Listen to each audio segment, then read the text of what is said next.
I guess I'm live. All right.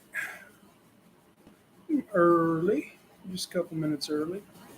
Not really knowing what I'm going to do today. How's the audio?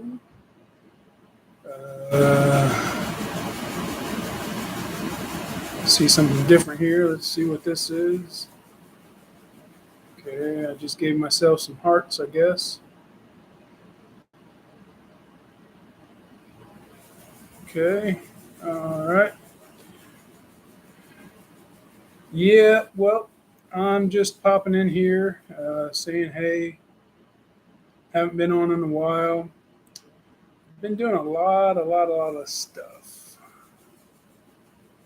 And it's all time consuming stuff, not really driving stuff.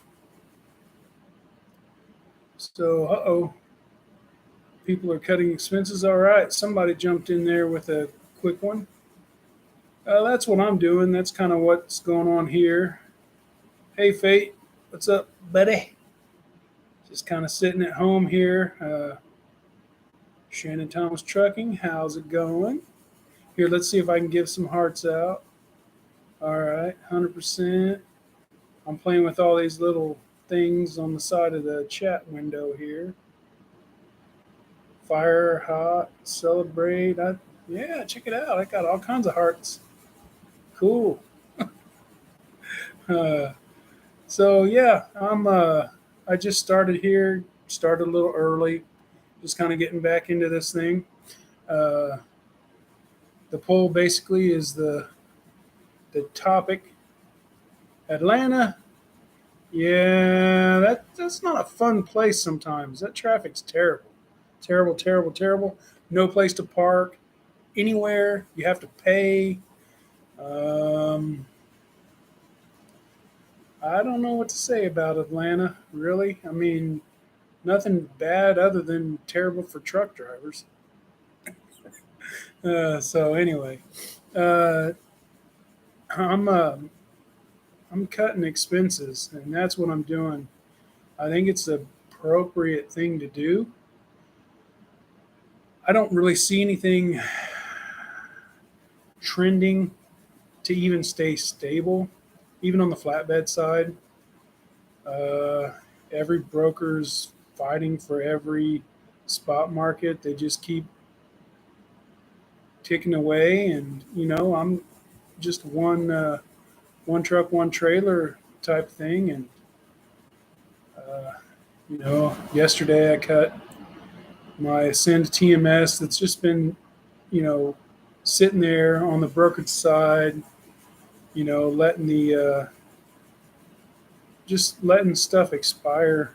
I mean, why pay $100 a month to have a premium package if I'm not even using it? Um, it's just kind of like all built and ready, kind of sitting there. It's just not being used. Yeah, well, I am definitely happy for you, Shannon, because my experience in that area is they're all full all the time. So I'm glad you got one. I don't even care where. I don't even care that it's at TA. It doesn't even matter. And I don't think you should have to pay, but maybe all TAs are. Well, let's put it this way. I went to um, Wheeling, West Virginia, right between Indiana or Ohio and Pennsylvania, to that TA. They don't have a bunch of parking spots, and not all of them were reserved. Now they all have reserved on every single spot. All right, Faye. Hey, cool, man. Get that family time in. I don't know how much you've been working, but I understand that completely. Completely. Have a good night. Tell the family, that they deserve to have you around occasionally. So, yeah. So that's what's going on with me. I thought I'd jump in here. See, I had a contractor that's kind of been taking me away from the driving that I've been dealing with to finish up a shower and it's been a mess. So basically, the shower's unfinished currently. The guy pretty much bounced on me, so it's pretty bad when you have a contractor. I'm supposed to be the customer, but you know, supposedly I don't know anything, and I'm whatever. So hey, with both feet, how's it going, man? Yeah, uh, Fate left. He might bounce back in just for the fun of it. Who knows? But I get you. I get you. He's not a bad guy, from his, you know, YouTube presence, as far as that goes. I don't know. He seems like he's usually well intentioned, so I'm not. I don't beat up on him too much. Every once in a while, I might slide one in if it's cool. But yeah, yeah, I hear you. And so I'm really considering whether or not it's time for me to uh, change. I guess you'd say my organization as far as the structure somewhat. Um, I got all this education and all this stuff, and thought I would give a good run at the authority carrier, see if I could build it and all this. But the obstacles are very large. I can't seem to find anybody even to do paperwork. I mean, I do have contracted services like with a CPA and a bookkeeper, and as the I don't know, as the administrator or whatever, working on the structure of the company and things like that. It's just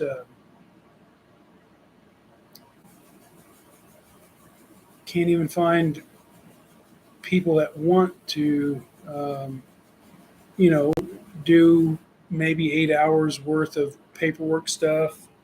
I don't even think it has to. I don't even know if much of any of it even has to be. At, I mean, it could probably be remote. I mean, I don't even know. So, Gary, are you are learning big stuff? Well, yes, yes, and no. It's like okay, I might learn.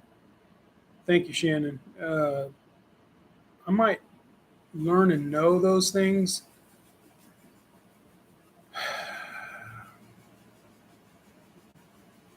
but I didn't really recognize this in the past. I was ignorant or whatever you want to call it.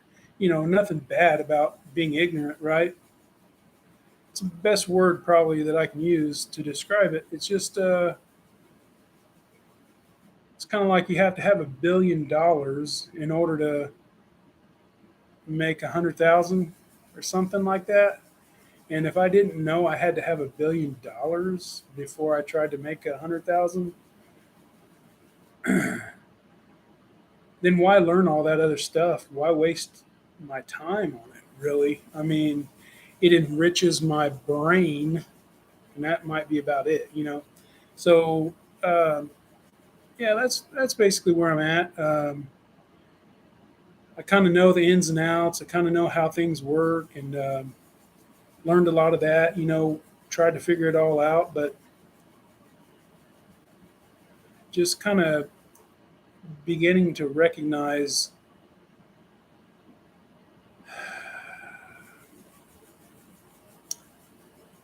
feasibility of things. I'm not struggling. I'm not quitting. I'm not losing.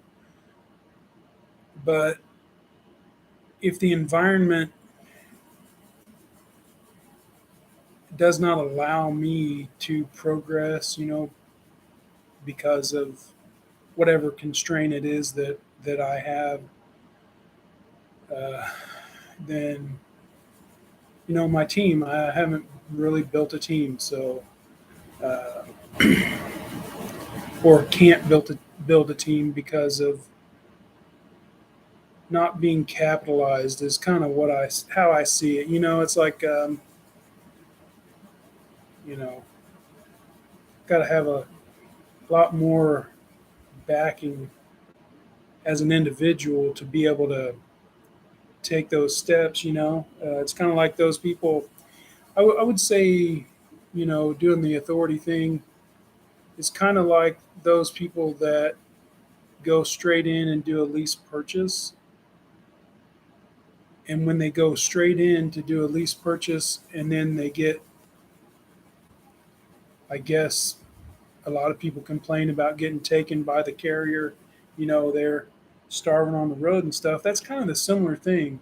It's like, zero down, you know, $4 or $5,000 payment a month, and then have to rely on somebody else to provide those loads for you. And just kind of like all those obstacles in front of those people. And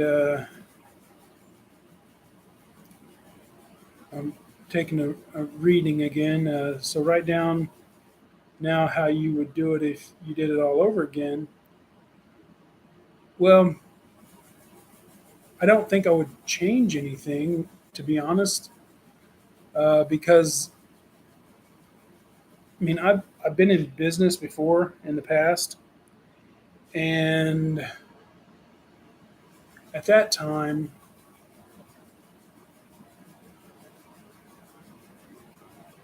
I ran up against a couple different obstacles, and it was more than that. It was a whole lot of obstacles. You know, 9/11. Hopefully that doesn't destroy this whole thing, but that thing happened within 6 months of being in a retail situation circumstance, and it just kind of collapsed everything. So I'm not using an excuse, but I'm using it as something that could happen to any of us, in any of the things that are happening in the today and in the future. But so I stayed in probably longer than I should. That's one thing that I did learn about that past experience. I thought if I didn't quit and if I just kept going, eventually I was going to outwork the problems. But it never really did come to that. I just kind of made myself miserable for a little bit too long. And but I did learn that if I see something, I need to go ahead and make that decision earlier. So that's why I'm cutting a lot of expenses right now, because I may have tried to grow a little too fast for my ability. So after I get rid of all these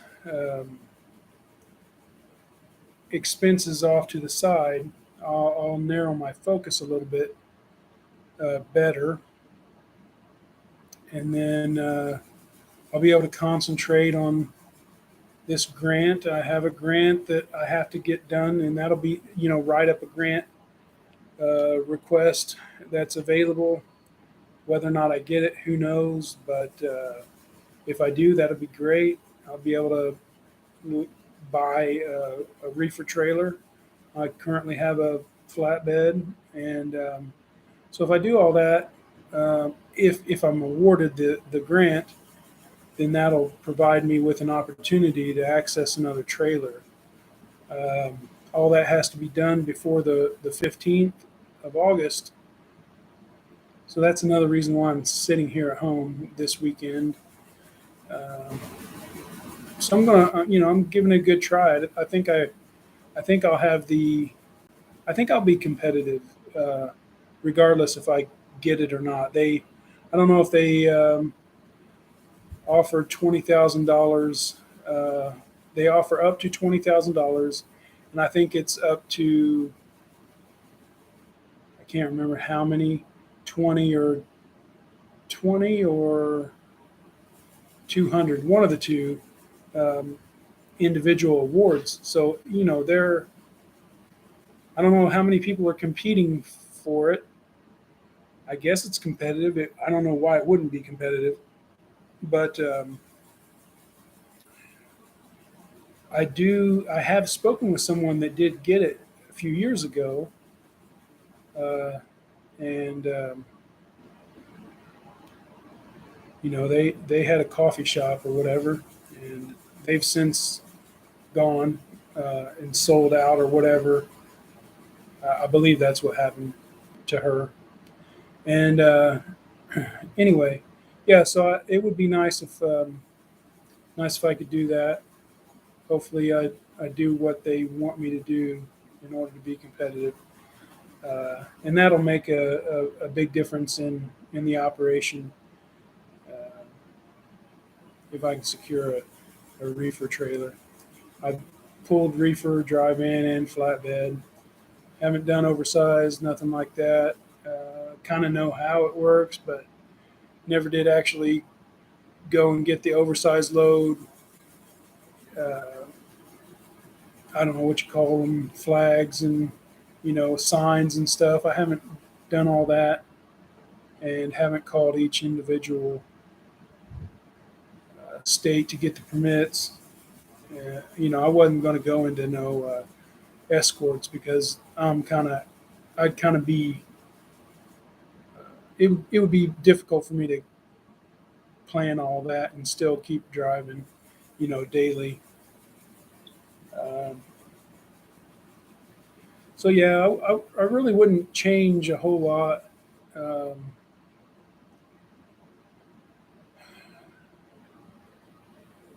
yeah, I don't think I would change a whole lot. I might I might start cutting expenses a little sooner. Um,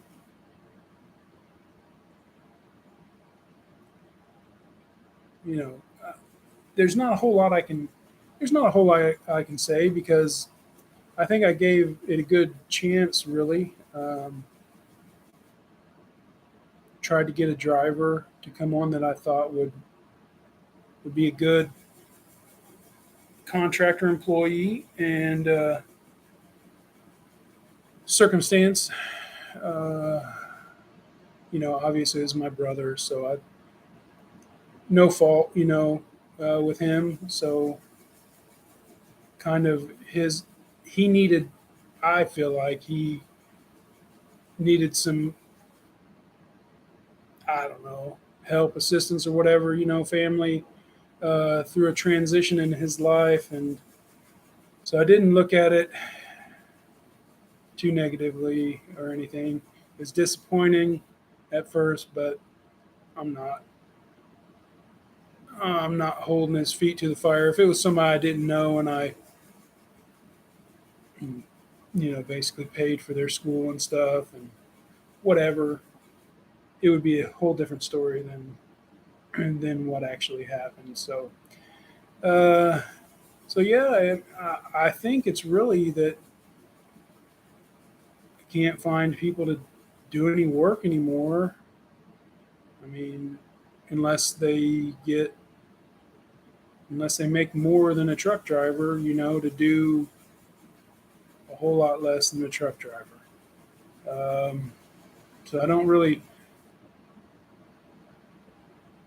know how companies are keeping these people on. I mean, frankly, and I keep hearing the people talk about, there's likely going to continue to be layoffs and all that. I'm not saying that there's going to be, but I mean, eventually they'll cut expenses too, and so yeah, that's kind of what it is. Just another experience, and hopefully I'll be able to stick myself in a good position by cutting expenses first, potentially getting this grant, and and then making decisions beyond beyond that. Hopefully, just tidying up, getting rid of the little stuff that's keeping me from focusing on driving. Because honestly, that's all there is now. I mean, I got rid of for 7 years, I volunteered locally on my street. I adopted a median. Uh, and that's when I kind of like lived at home instead of in the truck, basically. And I thought it would be good for exercise. I thought it'd be good for community involvement, engagement, to help out everything. And so, I had to get rid of that part of what I did for 7 years. So I didn't realize it was that long either. But it was that long. So I had to get rid of that so I could start trying to drive. And then when student loan payments are coming up here in the near future, I'm sure that, well, I may have more expenses than my student loan. It's likely going to be close. So if I cut all these expenses and it equals the student loan payment, then I'm good. But if I cut those expenses and the student loan payment's still beyond those expenses, then that'll be a different story. So that's another thing I guess I'm considering is, what's going to happen with that. I need to call them. Uh, I guess I can generally do that on the road. I don't have to do it from home, but home's a lot easier to get those business type stuff things done for whatever reason, even if it's not necessary. It's just like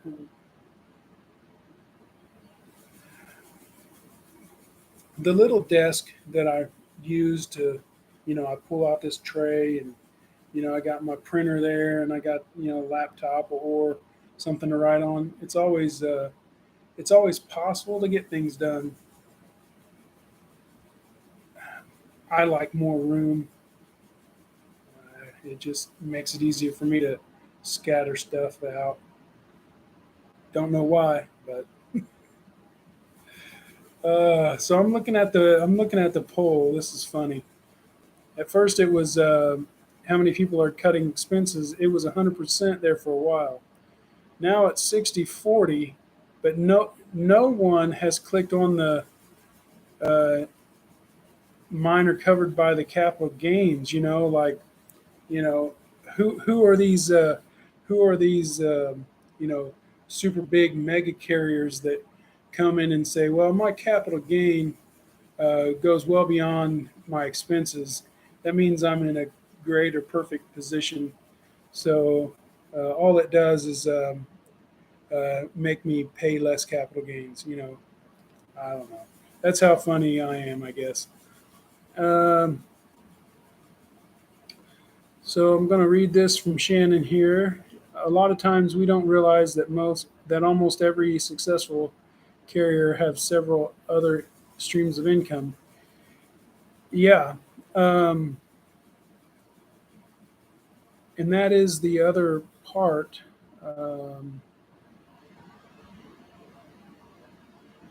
I I kind of sort of have little streams. So um, I have a I uh, have a little bit coming from a uh, small property there, and I have a little bit coming from an interest that's new that I started participating in. I found a bank that was offering a money market account of 5% interest for 12 months. So I grabbed that up real quick because that is a ridiculously high interest rate based on the last few years or whatever. Just to kind of keep myself liquid, to make sure the carrier doesn't have any outrageous catastrophic event that can't recover from. And so there's a little bit in that. It's not much of anything, but it is a little of something. So I guess maybe what it comes down to is I don't think after all of the things that I've looked at, whether or not my capital position or my, you know, how much capital that I have available is really enough. And these are always hard to get to because some people live extravagantly on credit and you can't tell uh, how well off they really are or how bad of a position they're in. I mean, it's nothing like that. It's just that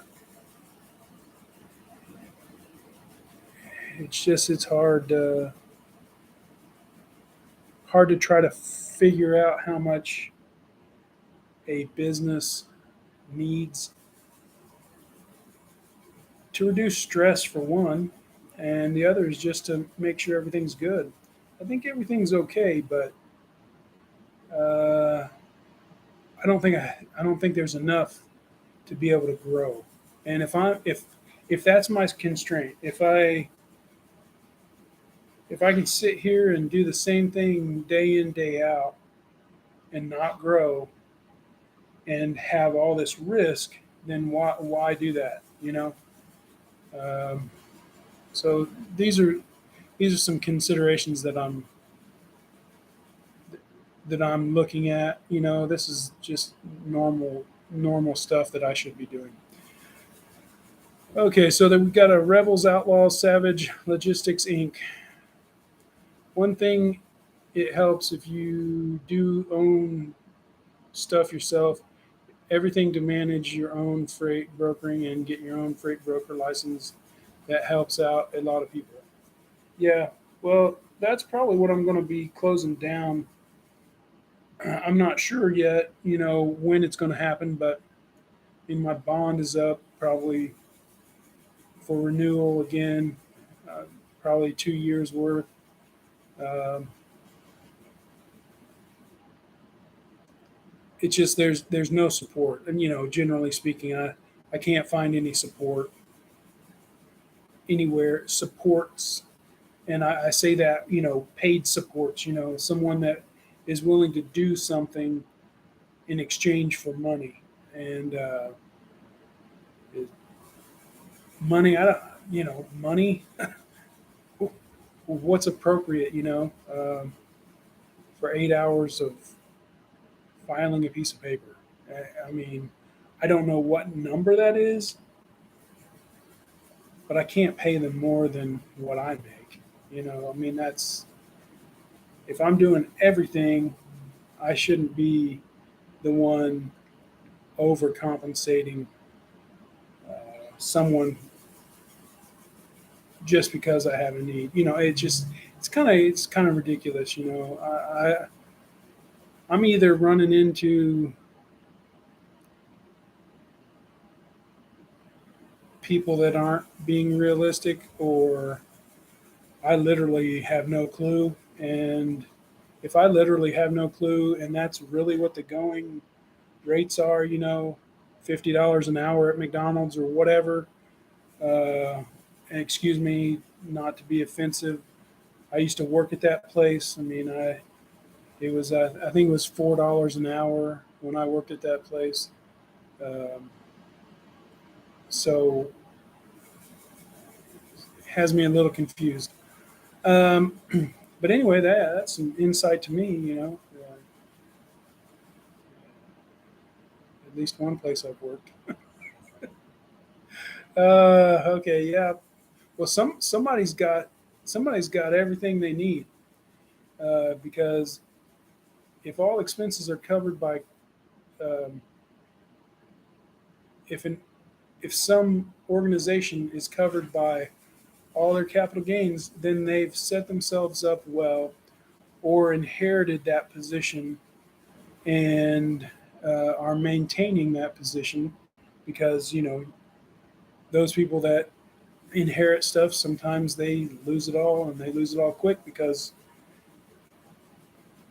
maybe they weren't interested or didn't realize how important whatever. So I'm just I'm the person from the dirt trying to climb out of the hole. I know there are challenges on the other direction. Someone starting on the hill and starting to roll down the hill. So I'm not trying to say anybody's better or worse or nothing like that, but it seems like the if all expenses are covered by the capital gains, that sounds like the capital structure is in place to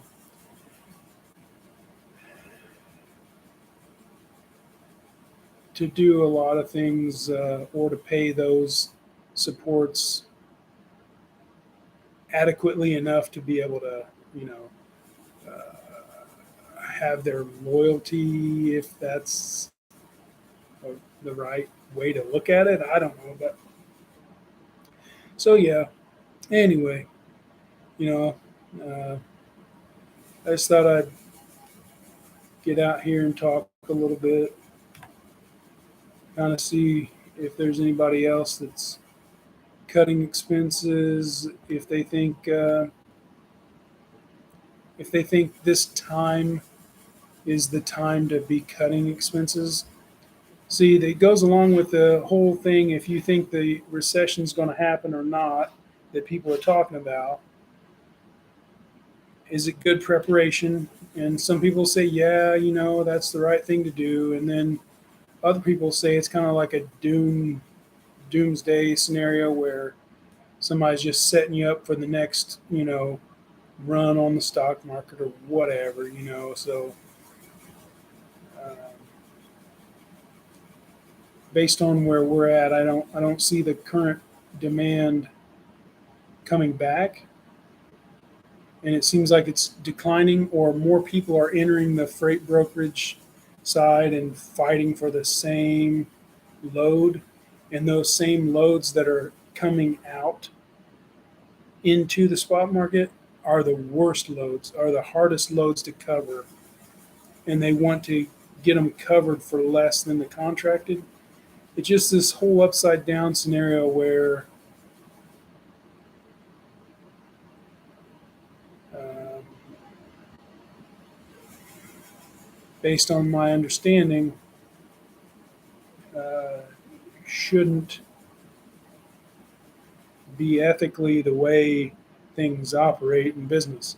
If it's harder to do, harder to fill, nobody wants to do it, the schedule's not optimized, and you're looking for someone outside of the normal contract to provide the service, that is a premium service, a service that is a premium. There are different kinds of business structures, and you can be a premium provider or a you know low cost provider. And I think there's two others in the middle. But the low cost is simply that. Maybe that's the yellow model, low cost. Nobody wants to pick up their freight. Why? Because it's too cheap. Or management was so bad that they couldn't maintain their operations, and they couldn't get any more, of increases on their freight, or maybe they overpromised and underdelivered. Who knows? But that's kind of like, maybe generally speaking, a low cost model. Well, the premium model is actually, hey, I want to service this market because it's underserviced, and everybody needs food or lumber or steel or whatever every once in a while, but they shouldn't be. That just doesn't sound like it's even appropriate, ethically or otherwise, because everybody wants to say it's a market. Well, guess what? There's more to the market. There are standards. There are business standards. There's ethical. There are ethics. That enter in. That's why all these companies now let everybody you know go on holidays and have paid time off and get vacations. Those are ethical or moral, whichever one you want to say, but ethics are generally speaking, well, ethics are more important than morals because morally, ethics generally fall within morals. So I mean, it's just they're not they're not competing against each other. It's just that ethically is more important. That's why there are all these questions surrounding the ethic of what's happening. And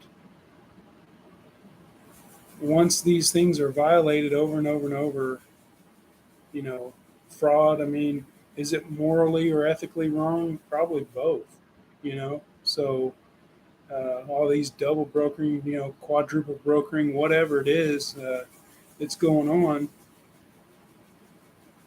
I understand people are maybe starving and trying to, not starve, but just like me cutting expenses, I don't want to cut them, but I'm cutting the expenses because that's what I need to do for me. So if you're a broker, cutting or quadruple brokering, whatever you're doing, and you're on the verge of starving, maybe you need to try to do something different, cut expenses or find something more sustainable.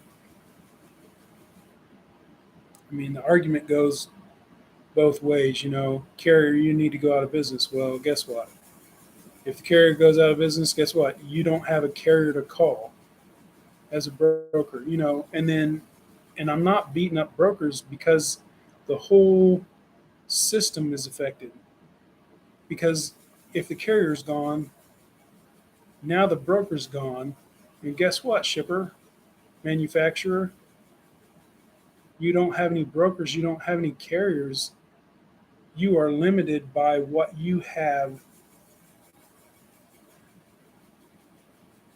provided for yourself. And if you don't have this whole trucking system in place, then you're not going to be able to deliver your stuff. You know, so it's really that way. And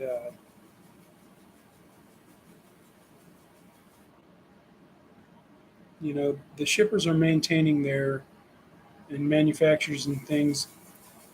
The excuse for the price is the same.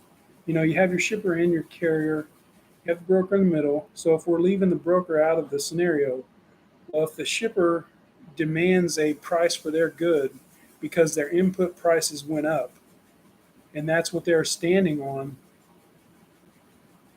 then it works the same for the carrier. The shipper has the assets, maybe it's real estate, whatever, production facilities, whatever it is that they consider as their, equipment, things of that nature. The carrier has generally the same things, if you look at it accounting. So when the shipper's prices go up and they maintain them and say it's because of their input cost, which may include providing the transportation services, logistics services, then that same scenario holds true for the carrier. So I'm just really confused when I listen to those people that evaluate the market. They're evaluating what's going on, and they apparently have less experience understanding the carrier, or they are trying to speak on the shipper side because maybe that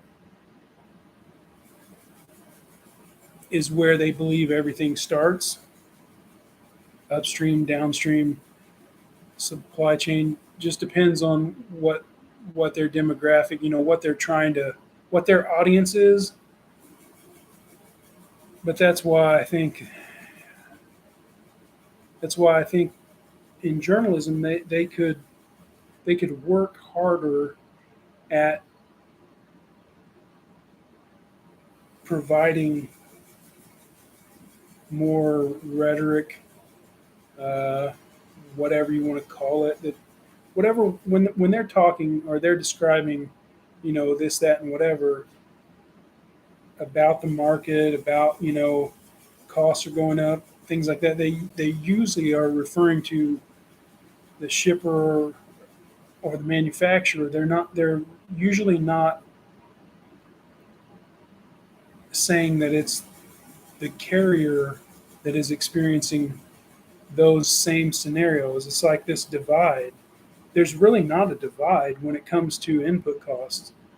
If if this organization and that organization's input costs go up, they should all be able to demand a higher price. I mean, unless they are competing, to sell something that's worthless, Um, but if that's what this spot market is worthless, then someone needs to share, that, you know, uh, 50% of the, carriers out there are independent or whatever. I've heard that. That's hearsay. It's not verifiable, but I've heard approximately 50% own their own equipment and, provide services to others. I don't know how large they are, but I've heard something like 25 trucks or less is like the majority of everything out there. So that's just what's on my mind right at the moment, because I'm cutting expenses in order to perform better uh, as an organization. So that organization performance is actually what everybody wants to try to do. Uh, the bigger they are, the harder they are to make perform. So, yeah, well, I don't know if anybody has any questions or whatever. I'll end the poll, kind of let everybody see the numbers if they don't show up for everybody. So it says how many are cutting expenses. I guess 55% are. 33% really aren't. So I don't know if those are um, company drivers. I don't know if they're um, companies that have contracted freight in multiple trucks. Um, and then the 11%, the 11% are the people that apparently have it all uh, done up right, whether they did it themselves or are part of an organization that has done it for them. Because sometimes people speak like they're the person responsible for doing things, and they really are not. They just are there in the group, uh, just sitting there doing their job and getting paid to do it. So yeah, it's hard to know who is actually doing these things for themselves or selves. Um, but yeah, all right. So I see a CB jumped in there somewhere. Uh, how can you sit in front of that darkened doorway? I'm terrified. Myers is going to pop out any second. Well, that's the. Really, honestly, CB, this is what's going on with me. Have this nice heat pump air conditioner. I usually don't turn it on because I'm not home. The thing's pointing at me. I uh, put my little table here that I have the computer on, sitting in front of it, letting it blow on me. It just happens to be going straight into my bedroom. So now you know how I stay cool at night. Make sure I keep myself good. Uh, yeah, that's pretty much it. I'm in one of these 100-year-old houses, so I might have a few ghosts as well. So if that's terrifying, CB, just let me know, and I'll try not to terrify anybody here. We'll do it this way. How about this? Is that better? Want to look at the corner? is, is that happier? Is that happier? Yeah, I don't know. Who knows? I have to change my seat. Yeah, see, so and I don't have to worry about. I don't have to really worry about anybody coming in and knocking anything over. I'm here alone with my ghosts and Michael Myers sitting over in the corner. Yeah, so it looks like six people are in here. I don't even know who's in here. Let's see. Can I do this? Let's see if I can figure out who it is. Anybody in here that I can tell? I thought I had a feature that it would pop out and tell me who's in here. I probably forgot how to do it anyway.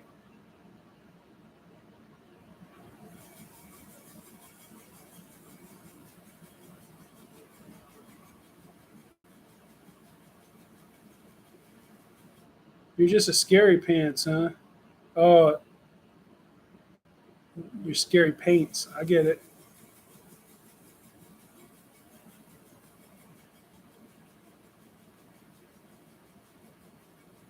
Yeah, Shannon, I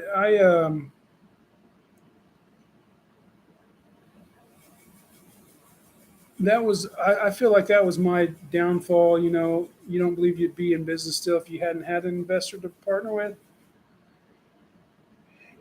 And see, I kind of thought that I might be the investor to partner with. That's what I was thinking, you know, when I was going into it. But yeah, it's still the same honest thing. It's like, well, nobody's.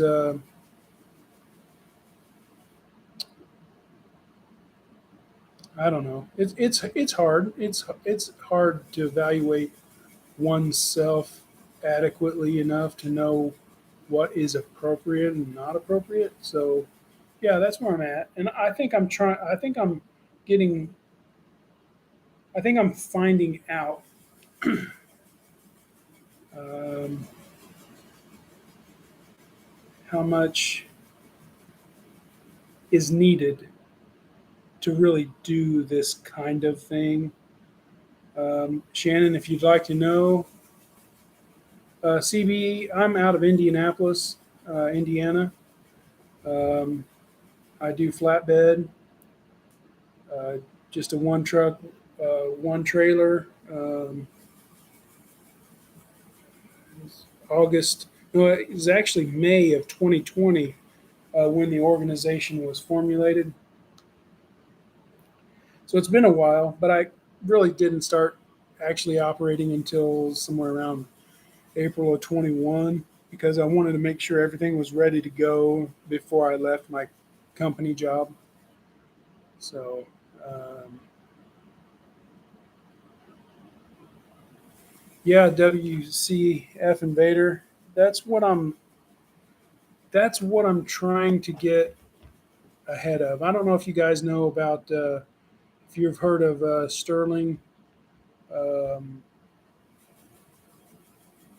Trucking Delivers. I don't know what he's called now. His name, but he jumped out pretty quick.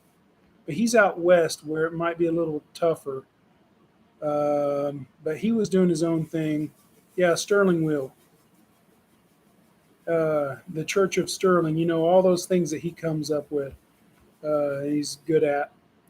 He went ahead and switched pretty early when the market swung. It was a great timing. If I had to say anything about that, it was you know timing as good as someone could ever hope for. Um, so I, I think he did right then. And if let's say if I would have changed when he did, I'd be probably would have been timed better. But I'm not really completely concerned with that because I had to feel a few things out more. Had to get more experience with the brokers that I was dealing with and things like that. And the market's a little different. Besides, you know, Nevada and Indiana are a lot different. And but yeah, um, and yeah, back to WCF Invader about the recovery. It's going to take longer. Here are my thoughts on why. Um, there have been when the economy goes to zero interest rates, all businesses. This is speaking from stuff I've gathered through, my business stuff, schooling, education, whatever. It's not gospel or none of that stuff, but basically, what was given to me or shared with me or I retained was that in the economy and all that good stuff, when the interest rate goes down, those companies that have the ability to grow, they call it cost of capital. So when you do this net present value calculation of your projects, so if you want to build another warehouse, if you have the need to do that, whatever big, super big company is, whatever. If you're going to build a warehouse, when interest rates go to zero, your cost of capital reduces. So everybody goes to the bank and says, I want all this money. And of course, the banks give it to them. And part of the project management process, all this stuff, they do these, estimates, quotes, and they project managers, etc., finance, all this. They do these NPV calculations, net present value of how much does the capital cost to produce now. Well, in this math equation, the zero interest rate makes it better. Everybody probably generally understands the whole interest rate thing. Well, that's when everybody floods in and they overbuild, likely overbuild their needs because they know strategically, they know they're not getting anything better than 0% interest. So they're going to plan even further in the future. So let's just say if they need one warehouse, but they build two, and they're like, well, I mean, if interest rates were 5%, we could have built one for the same price as two. So let's build two. Makes sense, maybe strategically for the organization, but then you got this warehouse sitting there, extra. So what do you do with it? You fill it up. You just fill it up, and then you know hope that the economy grows again. Hope that people buy stuff. Whatever. But so, and if they don't fill it up with their stuff, they go, oh, well, no worries. We'll just lease it off to somebody else that needs it. That couldn't do it when we did it. So the whole point there is the much longer to recover kind of goes along with that concept. If the warehouses are packed full, why do you need to manufacture anything? You got all the plates, the washers, the stick on a new sticker on a couch. I mean, how long does a couch last sitting in a warehouse? I mean, it probably doesn't go bad unless the mice eat it or something, and they probably don't let the mice eat it. So yeah, that's kind of what I think's going on. Just kind of got bloated with space or whatever, and interest rates are going back up. There are still projects that have been contracted, and they're still working on them, but that's gonna eventually, whenever that lag time is, that eventually gonna drop. And there kind of won't be any building anymore, and so that's when likely a lot of construction people are not going to be having jobs. So you can't find construction people now, but you know, dime a dozen whenever that process hits, you know. So yeah, that's why I think it's likely going to be like you said there, WCF Invader. Uh, it's likely to last a while.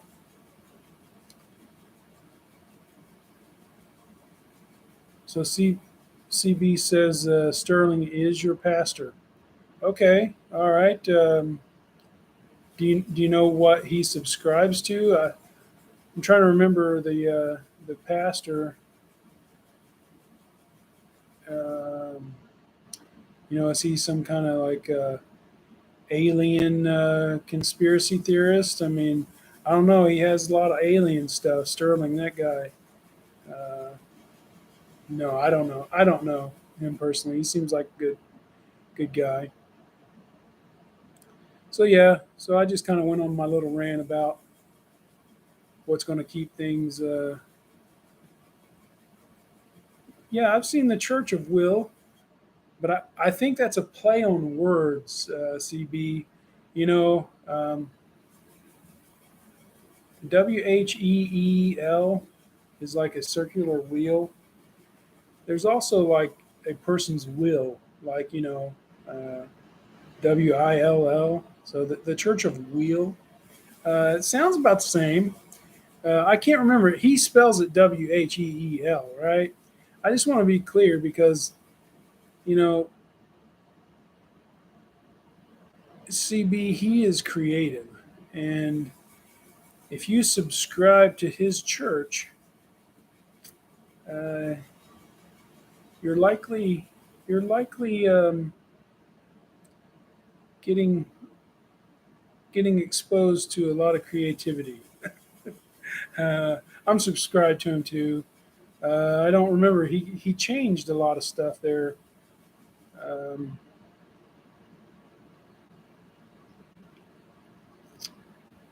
well, it might not be a real church, but he probably thinks it should be for sure.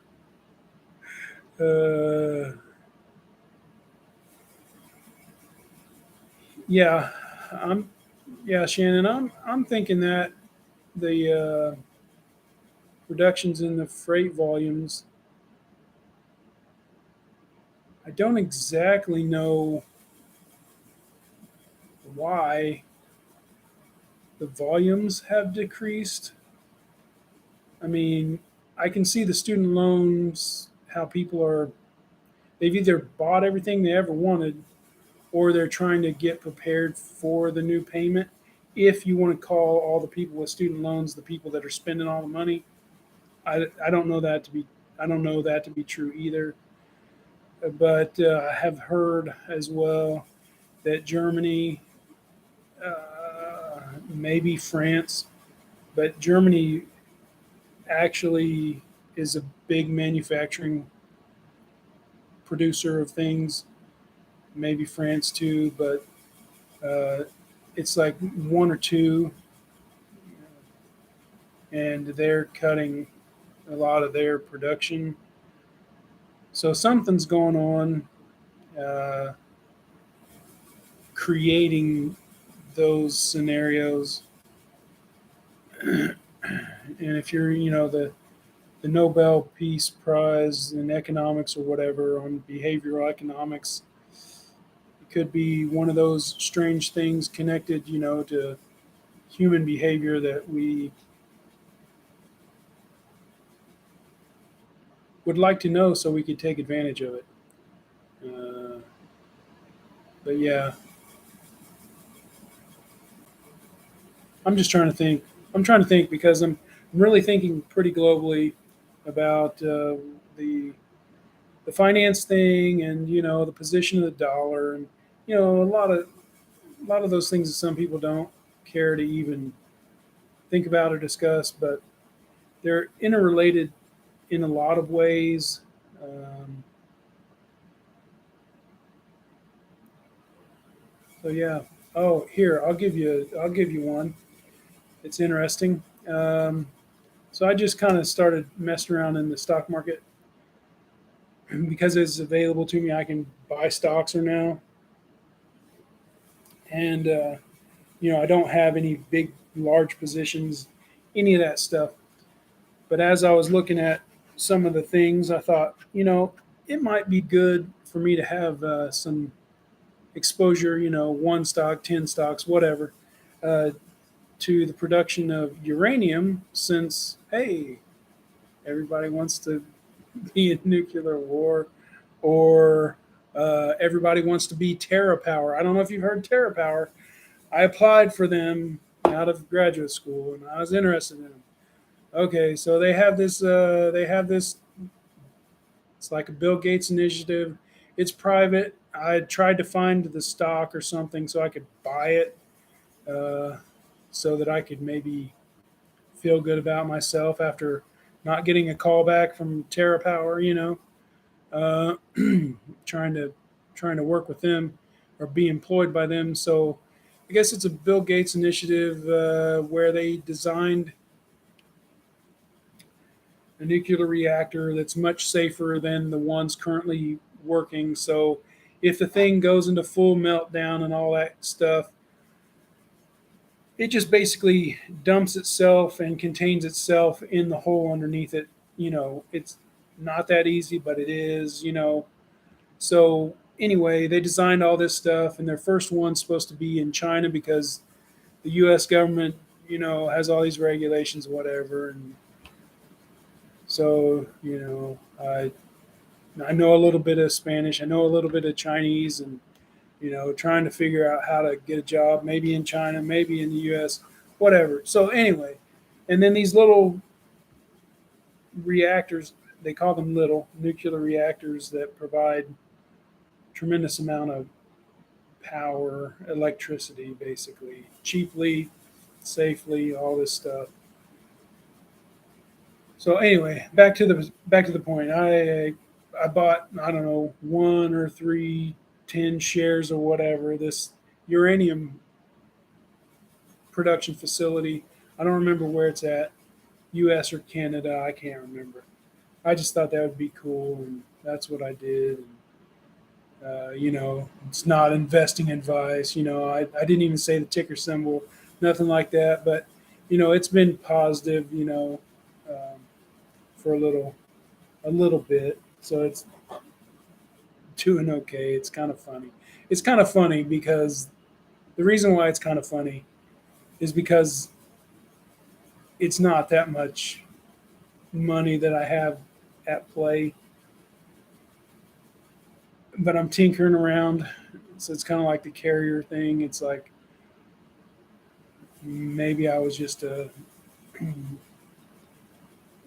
little bit too hopeful that I could make something work with pennies instead of dollars. Let's see. Yeah, my friends are having trouble affording foods at their current price. Yeah, and that is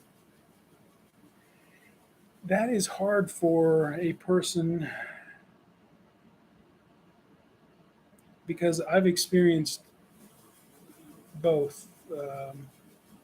I didn't know it, but I guess when I was a kid,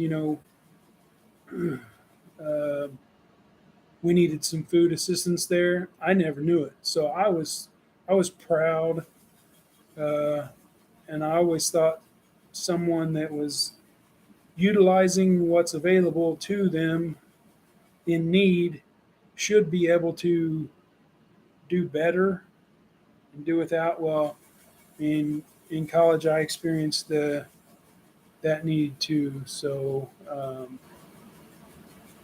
it was quite an experience for me to reach out to the local food pantries when I was in college because, well, I'm going to say in the state of Indiana. That's where I went to school, born, raised, all that good stuff. None of the grants and things, or no, let's put it this way: none of the federal student loans, if no, let me let me rethink this and say it right. if you are eligible for like the Pell Grant and all that stuff, and eligible for the federal student loans and all that stuff, that's fine. You get that money and it charges you interest. But if you take those loans out and you buy food, you are a person is actually a college student is actually paying interest on the food that they eat. And the reason I say this is because in the state of Indiana, what I had to deal with as a student, graduate student, undergraduate student, all that stuff. What I had to deal with was I was not eligible for food stamps. And that is something available to everyone, basically, in the state of Indiana. I had while I was in high school, I worked a job. I paid into that program before I ever went to college, and it was not available to me.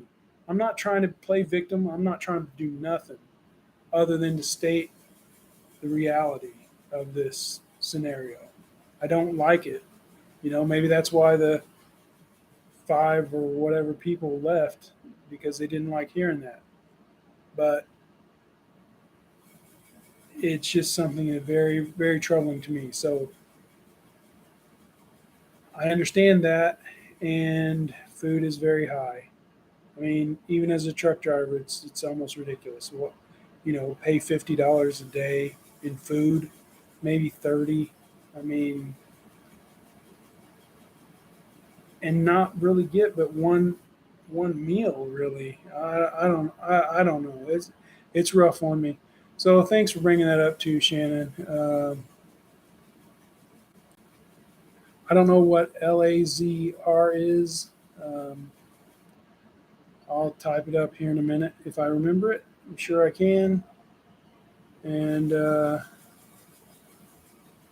CB says if the nearshoring manufacturing trend, shipping China, manufacturing in Mexico continues, trucking will boom into the stratosphere in 5 to 10 years.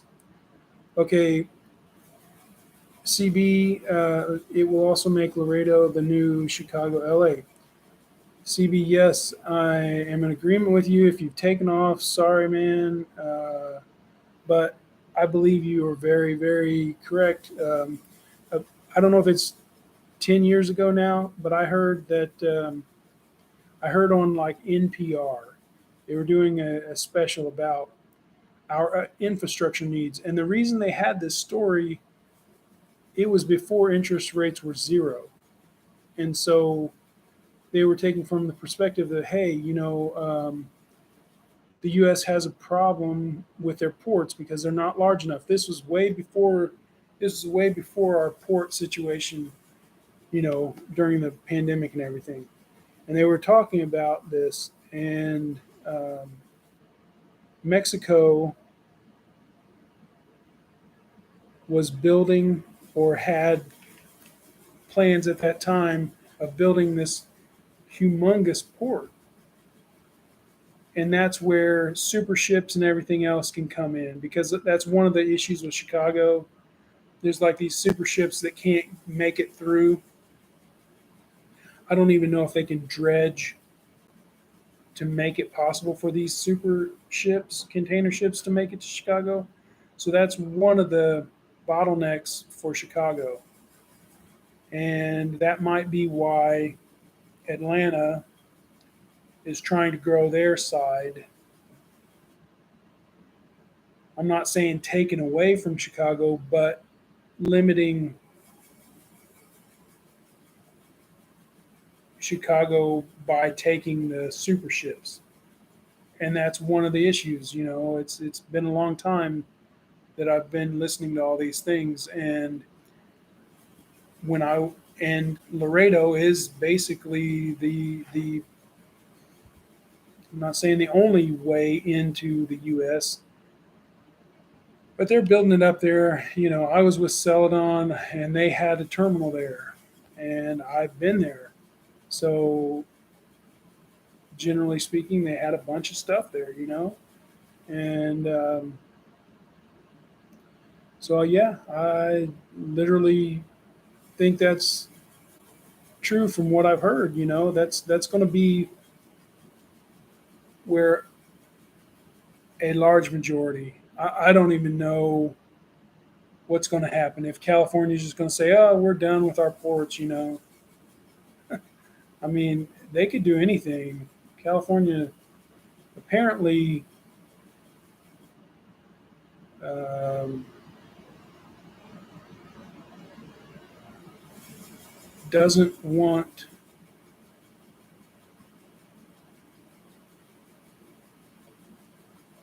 I guess, peasants because I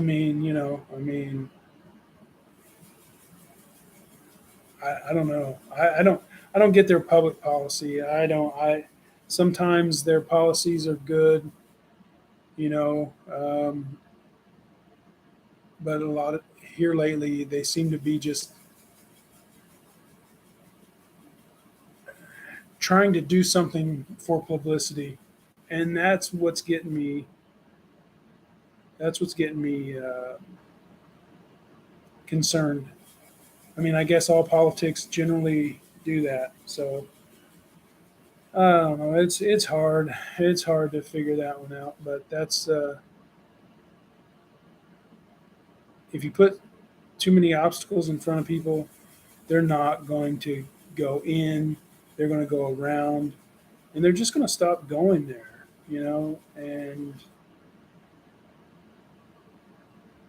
maybe they will have developed their time travel, not time travel. What's that thing? Particle accelerator, whatever that thing is in Star Trek, where you can take your grape or your orange or your wine and transport it, from here to there, because you break it down into atoms and then reorganize it over there. Well, maybe they're going to do that, and maybe they won't be affected. But that's really the issue there is how soon are the aliens going to come get us? I don't know. Anyway, I guess I'll end it. It's an hour and 12 minutes now. Just, oh man, I see the person that I needed to wait for anyway, and this is the scum bum of the channel. Shannon, I don't know if you're here. I'm not, dismissing you, and I'm not dismissing CB because he was the one that brought up the China U.S. Go through Laredo and all that good points, but the scum bum showed up. Cash is King Trucking. Go to his channel. Gotta represent the guy that likes to talk. Has good points here and there and everywhere. I'm glad he stopped by for sure. Um, Anything going on that we need to talk about? CB, Cash is King. I don't. I only have two of them in here, and I don't know what two are in here because I don't have any special participants. I don't think I have. There we go. I think I found it. All right. So I see who's in here now. I wasn't sure who was in here earlier, but yeah, I was just talking about just to give you a quick overview there. Mr. Cash is King. Just cutting some expenses. Probably doing what's right. Because I think it's going to get pretty hard here in the near future. Got rid of the $100 a month ascend to TMS for the brokerage. Why pay $100 if I don't even log in? So I mean, it's just not there. And just talking about maybe I bit off too much than I should have.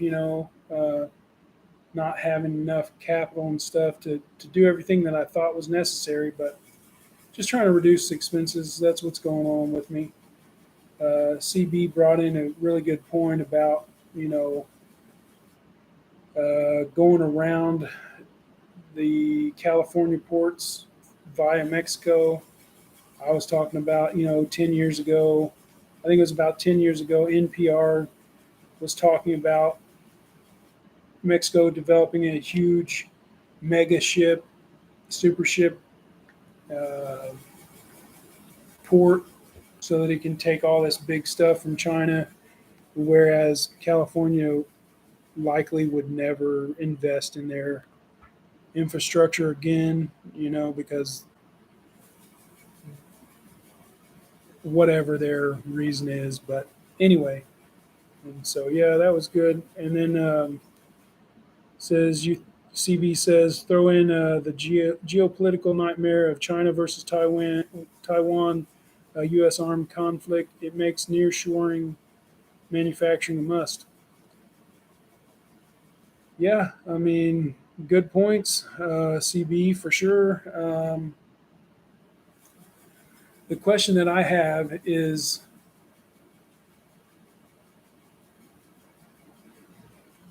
when will that balance be reached? There are capital flows, and some people don't like it, but there are labor flows that people don't usually talk about. Like people coming to the U.S. from Mexico, generally speaking, um, to find higher wages that they can send back, or whatever the thing is. So when does that balance? Because that's kind of what the GDP stuff does. China was great because they would work for a penny a day or whatever, and then they'd sell it for, $200 here, whatever, however that goes. Well, China or Mexico's a little bit the same way, but I think it's a little higher. So I don't know what dynamic that's gonna create, because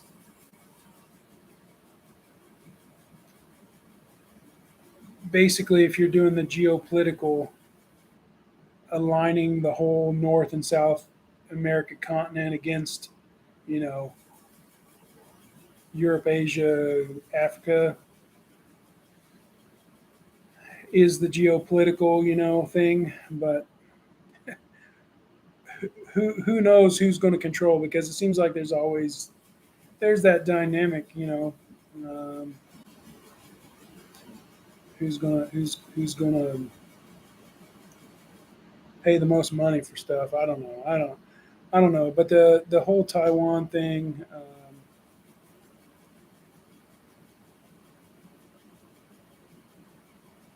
I'm concerned, but I'm not concerned. There are like two things that I've heard. You've got the U.S. that has the satellites way out there that can disrupt things, and then you have the to prevent a lot of some kind of superiority, in the military side. But then you have,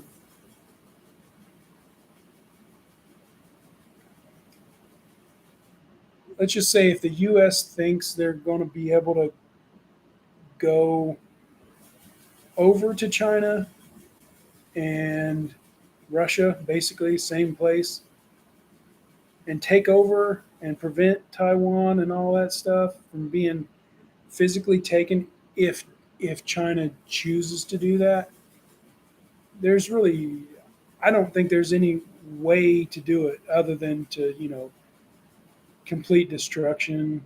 So it's like there's really no way to do it unless the US eliminates all their trading relationships, right?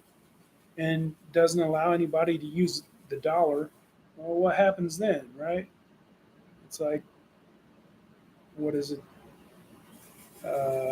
Western Europe and Western Asia or whatever, coming over to the East Coast of the U.S. to do business while everything else splits. Yeah, I don't really see a good solution. I think it's getting tougher and tougher and tougher to for for tougher and tougher for the U.S. is to even suggest that they can control something, even if all the other countries in NATO and all this stuff want us to control something. I don't. I see them getting thinner and thinner and thinner. Um, so it's more multipolar instead of unipolar now. And the another one of these education things, right? A multipolar world is more dangerous. There's more conflict than a unipolar or bipolar. Yeah, I think it's bipolar because it was like U.S. and Russia was kind of like the bipolar is pretty stable, but you start throwing in three, four, five different nukes and all this from over here and there, and it it becomes much harder on everyone, not just the U.S. but the U.S.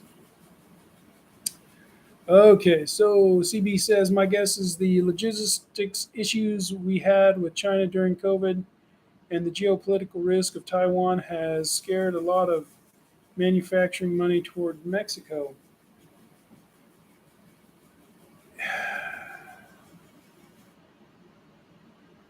I'm trying to think scared. I'm trying to think if it's fear.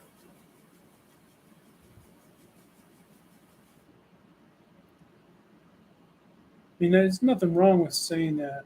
Um, I'm just trying to think if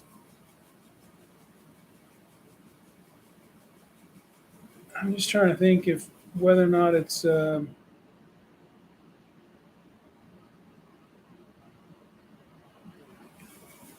well, you have the people that are going maybe speculation here, not just opinion, whatever. Um, some businesses might be trying to take an advantage by positioning themselves in a different location versus the afraid. But it costs more money. But maybe they're realizing they really made that mistake. The whole just-in-time stuff. It is great in theory, but it's the whole spot market thing, the emergency supply chain. If you eliminate all those backups, you're very vulnerable, and that's what I think. Well, a business is very vulnerable, uh, and that's too much groupthink. Everybody thinks they're doing the right thing, and sometimes things just won't work or cannot work because someone somewhere will not be able to um, withstand the losses that they are going to take. Just like a carrier in the spot market, got to cut expenses. Same thing. So yeah, and I'm so torn on that I don't really know how to speak to that issue. But the logistics issue, for sure, the further goods have to travel uh, in the logistics or supply chain, the more um risk there is involved. So, the further it travels, the more things that can happen. Bad or expenses. China sends their super ship for $100 to the U.S. Well, when it gets to Taiwan, the pirates, take charge them $1,000. Then they go to, you know, I don't know, to India. Let's say they go the long way, instead of going straight to Hawaii and then straight to California and then straight to Mexico, whatever they do. But so let's say they go the long way and then they got to pay, another ransom to go through the strait there, the Red Sea, and then they got to pay another ransom to go around the Horn of South Africa, just stuff like that. So uh, it just it's just a bunch of risks that maybe weren't planned or accounted for. They didn't think about how vulnerable ships still are. I don't know how many of them, go down or aren't protected by somebody's navy, but that's how that goes. Yeah. Well, I probably should get off here. It's like an hour and a half. I didn't really think I'd be on this long. I guess nobody really ever does think they're going to be on that long. But I guess I'm talking to myself anyway because it says zero participants except for me. All right. Well, everybody have a good one. Thank you for stopping in. Any and all of those that have come in. I like talking about this stuff. And you know what it is. Try the alternative. All right. Have a good one.